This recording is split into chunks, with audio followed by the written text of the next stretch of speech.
Selamat pagi anak-anak, bertemu lagi dalam pembelajaran tematik. Hari ini kita akan belajar tentang ciri-ciri khusus hewan serta manfaat hewan dan tumbuhan bagi manusia. Sebelumnya anak-anak jangan lupa untuk berdoa. Selamat menyaksikan. Cara hewan menyesuaikan diri terhadap lingkungan itu mempunyai banyak tujuan. Tujuannya salah satunya adalah untuk memenuhi kebutuhan hidup, misalnya air dan makanan. Dan kondisi ini memaksa mereka harus menyesuaikan diri agar tetap mendapatkannya. Yang kedua, mengatasi kondisi lingkungan yang ekstrim, misalnya lingkungan yang sangat panas, dingin, atau kering. Dengan cara menyesuaikannya, maka mereka akan tetap dapat mempertahankan hidupnya.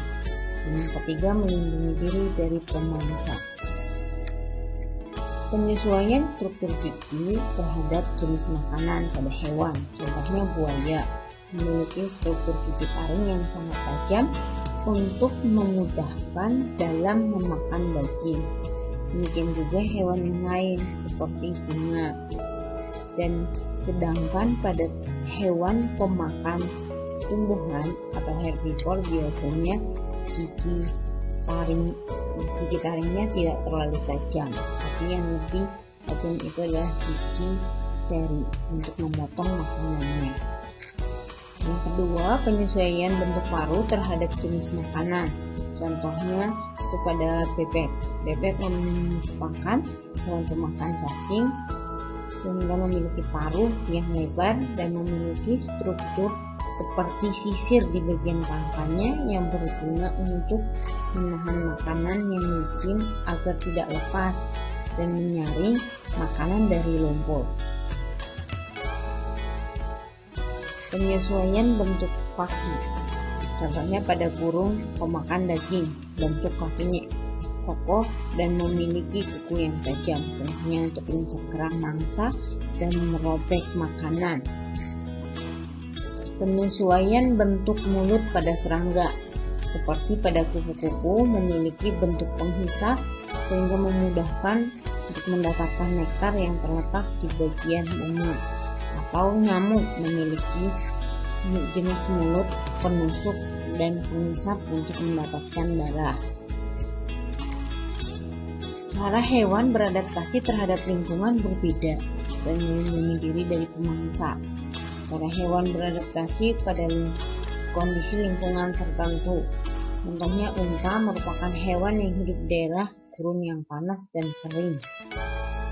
Sehingga unta ini biasanya memiliki punuk yang berisi cadangan lemak yang dapat dipecah menjadi energi sehingga mampu bertahan hidup sekalipun tidak makan sampai berhari-hari, atau di dalam perutnya dia mampu untuk mengumpulkan atau menyimpan air dalam jumlah yang sangat banyak.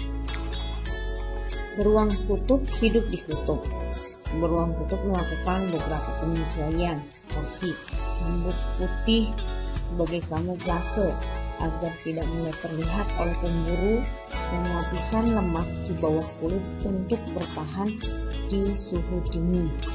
Kamuflase adalah penyesuaian diri terhadap kondisi lingkungan. Cara hewan beradaptasi melindungi diri dari pemangsa.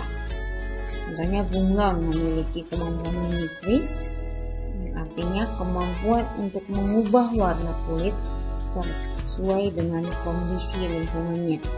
Sesuai mimikri itu berarti si hewannya mampu mengubah warnanya sesuai dengan lingkungan. Kalau kamuflase itu berarti makhluk hidupnya akan mencari warna atau tempat atau bentuk yang sesuai dengan kondisi tubuhnya. Ikan buntal memiliki kemampuan menggembungkan tubuh untuk perlindungan. Selain itu, ikan ini memiliki duri yang beracun pada tubuhnya untuk melindungi diri dari pemangsa.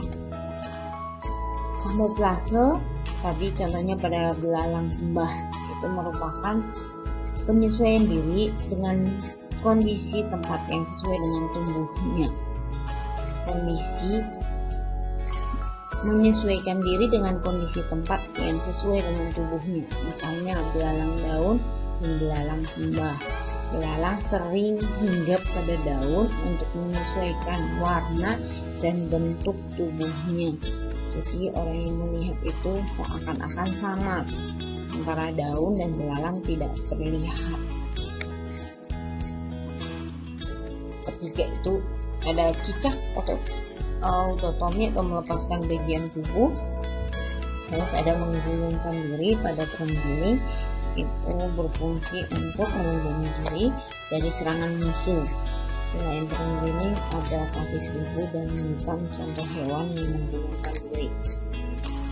Manfaat hewan bagi manusia dan lingkungan. 1. Penghasil bahan pangan, daging, telur dan susu. Yang kedua, penghasil sandang bahan pakaian, misalnya sutra yang berasal dari kepompong ulat sutra, domba menghasilkan wol, kulit hewan seperti sapi dan kerbau untuk pembuatan jaket. Manfaat hewan yang ketiga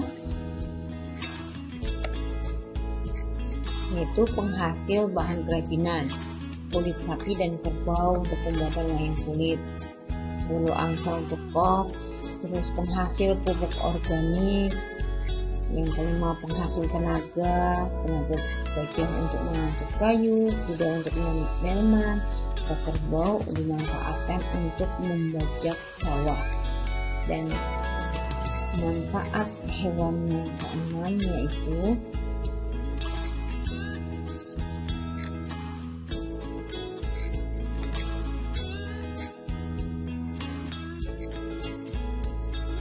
siput atau keong sawah. Itu berguna untuk membersihkan lumut di kolam ikan. Hewan ini membersihkan lumut atau rumput yang biasanya tumbuh mengambang di atas air. Jadi hewan juga bermanfaat bagi lingkungan seperti membersihkan lingkungan. Manfaat tumbuhan bagi manusia dan lingkungan. 1. Bahan makanan yang biasanya dimanfaatkan pada batang, daun, bunga, biji, buah. Bahan sandang berarti bahan pakaian seperti serat kapas untuk kain patung, dan bangunan dari kain jati, kelapa, meranti. Obat seperti jahe untuk batuk, daun jenis kucing untuk mengobati ginjal, daun biji jambu untuk mengobati diare. Manfaat yang kelima, bahan baku industri. Bahan baku industri seperti getah karet untuk pembuatan ban, getah pinus untuk industri cat, kayu pinus untuk industri kertas, buah kelapa sawit untuk industri minyak goreng. Pewarna alam seperti sawi dan pandan untuk warna hijau, wortel untuk jingga, dan kunyit untuk kuning. Dan yang ketujuh yaitu menjaga kualitas air. Tanaman bakau menjadi penyaring alami dari air laut menjadi air tawar. Dengan adanya tumbuhan, semakin banyak tumbuhan, maka kualitas air dalam suatu tempat itu akan semakin terjamin. Demikian pembelajaran kita untuk hari ini. Semoga bisa bermanfaat bagi anak-anak yang mudah mengerti. Terima kasih sudah menyaksikan dengan baik. Tuhan Yesus memberkati.